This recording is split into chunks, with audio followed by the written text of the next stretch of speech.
Superdimension Neptune vs Sega Hard Girls is a crossover of the RPG series Neptune and Sega Hard Girls.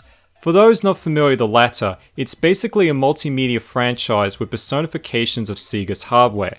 The end result of this collaboration is an entertaining RPG filled with comedy and video game references. What? What the hell? Who gave you permission to modify my f***ing bike? The story follows IF, a familiar face from the first Neptune who is searching for adventure in the library within the Wastelands. Along the way, she meets Hatsumi Sega, who is essentially the result of putting Hatsune Miku and Sonic the Hedgehog inside a blender. Of course, it wouldn't be a JRPG without someone suffering from amnesia, with Hatsumi drawing the short straw. It's eventually revealed that history is slowly disappearing, with our heroes traveling back in time to stop the cause. I guess this really is the perfect scenario. If she's my sister, then I have the right to take her apart all I want. However, there isn't much plot in this game, and the cutscenes are like watching an episode of Seinfeld. I'm not suggesting the comedy is on the level of Seinfeld, but rather the dialogue is often about nothing, which is a big compliment because it's entertaining to watch the characters give each other dirt over mundane things. You're gonna get what's coming to ya.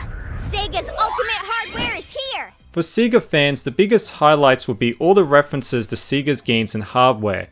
Even the obscure stuff like the Sega Mark III and the TerraDrive get a mention. One nice touch with the localization for the PAL version is they changed the swirl in the Dreamcast character from orange to blue to match the PAL Dreamcast, unlike this t-shirt and coffee mug I got when I was visiting Tokyo. Yeah, you can see the problem here. Well, that can't be right. This is a bug. The battle system is similar to past Neptune games, except the combo system has been dropped in favor of a more traditional turn-based system where attacks and movements consume action points. It's a welcome change and puts a greater focus on strategy.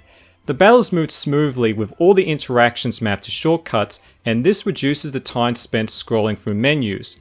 A new addition is the Fever mode, which increases the power of attacks and skips over the enemy's turn. Quite handy during boss encounters.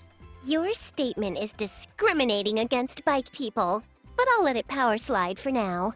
Without spoiling the narrative, the game has a new time-based quest system where you can only complete a quest in a limited time frame. Once a certain amount of time has passed, you're forced to fight against the final boss. But if you fail to defeat him, the clock resets and you're given additional time to complete more quests and prepare yourself for the final confrontation. While games like Shin Megami Tensei use the time system to add tension, in Neptune it feels half-baked and becomes annoying as you can only undertake one quest at any given time. You made her cry! Are you sure your name is Saturn? I'm pretty sure it's actually Satan! The platforming has also been expanded with a new climbing mechanic. The game encourages you to search every nook and cranny with the levels filled with hidden collectibles. However, the jumping controls aren't very precise, and it can be frustrating trying to jump across multiple platforms. I've been running non-stop. My tires are getting tired. The graphics retain the colourful cel-shaded look of the previous games, and the loading times are super short. Unfortunately, the game suffers from an inconsistent frame rate with noticeable dips. It doesn't affect the gameplay since it's largely turn-based, but it can be distracting nonetheless. The audio consists of upbeat tracks, although some of them are recycled from previous games, which is a bit lazy. That's gotta be it.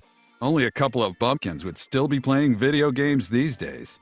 I've been negative in several instances of this review, and it definitely feels like the game is unfinished in some areas. But aside from the annoying quest system and the jumping mechanics, none of the flaws exactly ruin the game, and as I mentioned at the start of the review, it's still an entertaining game.